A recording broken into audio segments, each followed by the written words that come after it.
तीसरे राउंड की गिनती जो है वो हो गई है और बीजेपी को सबसे बड़ा झटका लग रहा है।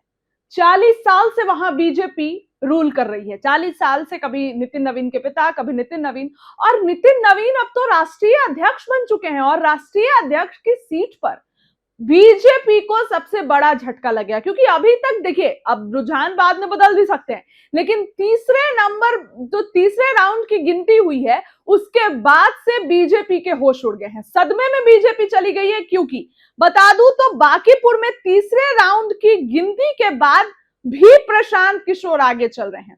जनसुराज पार्टी के प्रशांत किशोर को 5032 वोटों के साथ 1162 वोटों की बढ़त बनाए हुए हैं, यानी कि 1162 वोट से आगे चल रहे हैं पीके। प्रशांत किशोर को 5032 वोट, नीरज कुमार 3870 वोट, यानी 1162 वोट से पीके आगे चल रहे हैं। इससे बड़ा झटका क्या होगा? आप 40 साल से रूल कर रहे हैं और इसके बाद वो सीट आपके हाथ से जा रही है।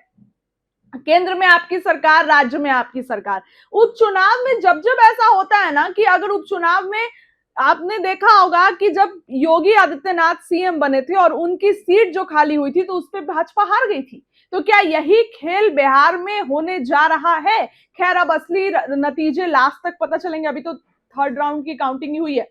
वहीं रेखा कुमारी को 700 कुछ वोट आए हैं, लेकिन असली टक्कर तो प्रशांत किशोर दे रहे हैं दर्शकों बीजेपी को। क्योंकि बीजेपी कहीं ना कहीं इस चाहत में थी कि बांकीपुर के जो वोटर्स हैं वो उनके बंधुआ मजदूर हैं। बांकीपुर के वोटर्स तो उनको जिताएंगे ही जिताएंगे, लेकिन इस बार जनता को विकल्प मिला। जनता ने किसी और को चुना। हालांकि भूमियार और कायस्थ का जो वोट है वो पूरा बीजेपी को गया है, लेकिन जिसका वोट टूटा है वो ब्राह्मण और राजपूत, इन लोगों का वोट टूटा है और प्रशांत किशोर के पास गया है।